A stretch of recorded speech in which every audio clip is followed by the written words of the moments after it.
7. Barrett outside, the switch. Doncic goes, oh, what a great step! And then he hammers it home! Broke his ankles!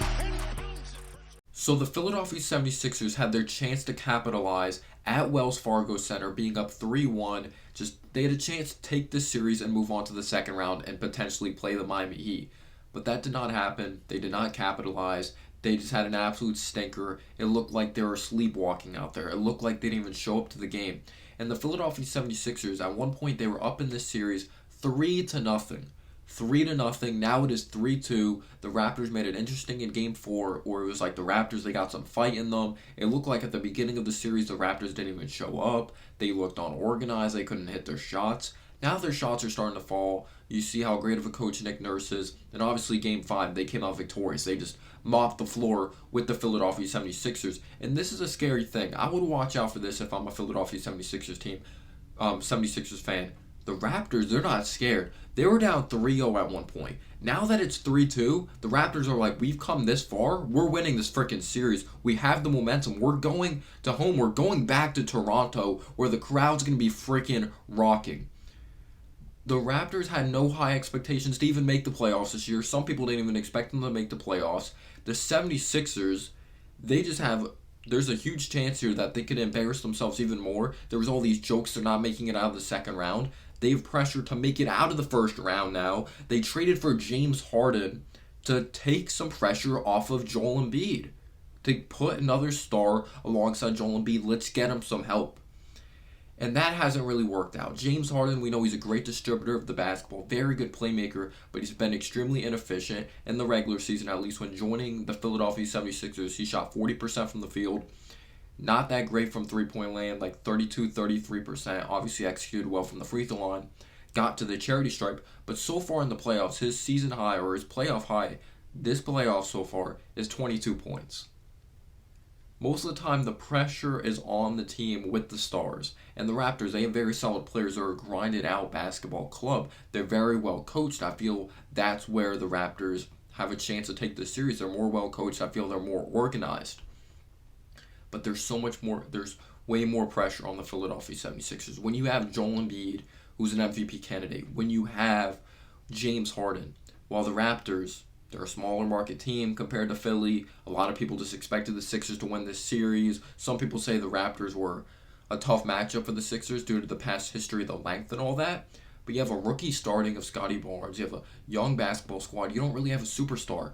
But James Harden, so far throughout this series, in Game 1, 35% from the field. Game 2, 33% from the field. Game 3, 53%. Game 4, 29%. Game 5, 36%. Obviously, he has this history of playoff choking. And this was the scary thing. We all saw this coming, or there was this scare when the Sixers traded for James Harden. You had to make the gamble. You want to help Joel Embiid win an NBA championship. He's going to go down, in my opinion, as one of the best bigs to ever play. Even if he doesn't win a championship, you just watch this dude play. He's absolutely unbelievable. So they took that risk. So far right now, it does not look like it's working. But then you look at Doc Rivers. He has a history of playoff choking. He does. If it's with the Celtics, if it's with the Clippers, obviously he blew that huge 3-1 lead versus the Denver Nuggets at the bubble. If he blows a 3-0 lead, that would just be historically bad, obviously. But in Game 1 and Game 2, because in Game 3, they obviously had to come back from a line. I didn't think they played the best of game. They overcame a lot of adversity, which was awesome to see. I was like, damn, the Sixers have this mental toughness, but it looked like they were freaking sleepwalking. In Game 5, they were very well disciplined. In Game 1, you could say they literally only had one turnover. Because those 2 other turnovers or 3 other turnovers, it was when the game was completely over. The Sixers were so well disciplined. Joel Embiid was playing like a freaking monster. And actually in Game 1, Embiid wasn't insane, but the thing that was so encouraging was other players were getting things done. Tobias Harris was playing tremendous defense, or you could say he played tremendous defense. Maxey was playing out of his freaking mind. What do you have, 37, 38 points on extremely great efficiency? But the Raptors have made good adjustments on Tyrese Maxey. He's kind of fallen off the last 2 games, but he's a young player. This is his first time starting in a playoff matchup, or his first time starting with like the defense keyed in on him in the playoffs, so there could be a huge experience factor there. But they just looked way more disciplined, and But the crucial thing is when it comes to Game 4 and Game 5, Joel Embiid looks uncomfortable. He does not look like himself at all. You clearly see it. He's not knocking down his shots from the outside. He looks unaggressive. It looks like he's doing more thinking than doing out there on the floor. And his interior defense was not good, in my opinion, in Game 5. It was just not. It looked like he was afraid to block shots. It looked like if he did, it looked like he was afraid to move and he didn't look decisive like how he usually does. Sometimes he plays really reckless. It just looked like that he was caring too much about, like, obviously you want to take care of your body, but he was just afraid to move because he was probably afraid he was going to get hurt. That's the type of vibe I got from Joel Embiid. And for Joel Embiid to have 22 points, that's a bad game for Joel Embiid.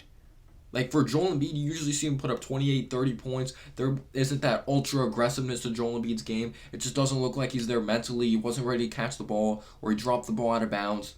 This team just does not look like they're on the same page right now. And when they were getting destroyed in the interior, Doc Rivers has just failed to make adjustments. Just has failed like crazy. And I don't know if it's just me, but I would try to clog the paint. Like, yes, like the Raptors are a team that likes to attack the rim, get out in transition, and they weren't able to do that the first couple of games, or like the first few games, because that's their forte. You want to force them to be a half-court set type of team, and the Sixers, like, they were kind of playing the Raptors brand of basketball. They were playing with a lot of urgency. You haven't seen that lately, but now the Raptors look comfortable. It looks like they're playing their own game, and the Sixers don't look great. Maxey loves getting out and running. He loves just being free-flowing out there on the basketball floor.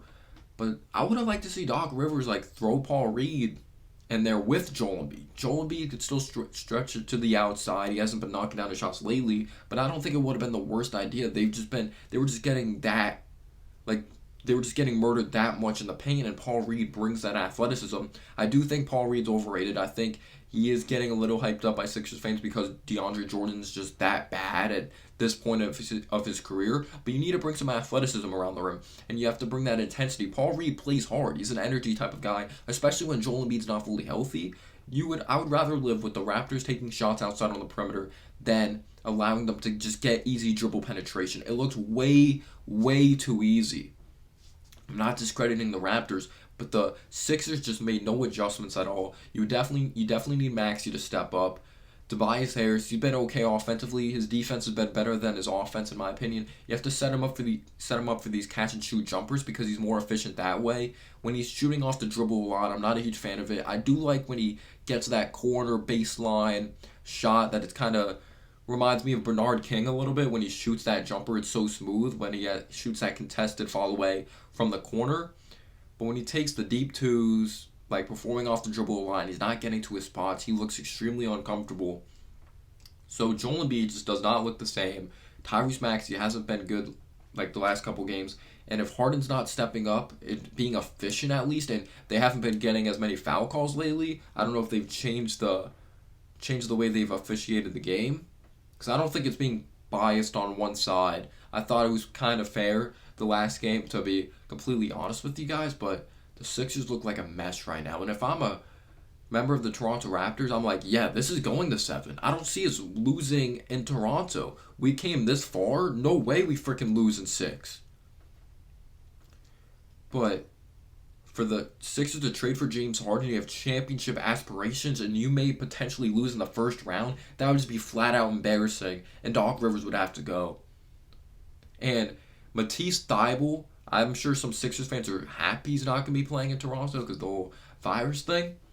Matisse Thybulle, I understand what he brings defensively. You could say he wasn't even that great defensively this past game. I understand the value on that side of the ball. But even with his great defense, he gets into foul trouble. But he's just such a huge liability offensively. He has no touch around the rim at all. We saw him airball a layup, and it's not like the first time we've seen him miss layups. Like, I'm not a Sixers fan, but I watch a lot of Sixers games because I live in South Jersey. When the Knicks aren't playing, he has no touch around the rim. We know he can't execute from the charity stripe. He misses wide open threes. It's just unacceptable. It is so unacceptable. One play, when he was in the corner, he forced a pass turnover, gave the Raptors some momentum when it looked like the Sixers were going to get some momentum. All the momentum, or just anytime the Sixers would build some type of momentum, like Thybulle would just throw it away on the offense side of the basketball. like talking about the momentum. Danny Green, I thought he started off pretty well. I thought he kind of gave them a little bit of a spark, but when it mattered most, missed a huge open three, airball to three. Like you have to be able to get timely buckets. You have to be able to get timely stops. They did not adjust to the dribble penetration. They were not able to knock down shots when it mattered most. The bench production is just not there. Because when your starters, when Joel Embiid's not playing like himself, when James Harden's just not playing up to James Harden like standards as a Sixers fan, like if you're a Sixers fan, if Maxi's not stepping up, like you're toast, you're bad. Like you're just not gonna be in the position to win games, especially if you have a coach that makes no adjustments and you don't have great depth. It just doesn't look like they're as hungry. Like game 1, game 2, and game 3. Yes, they were down big in game 3, but they were hungry enough to come back. And they're just making good adjustments on Maxey. The Raptors, you got to give credit to them.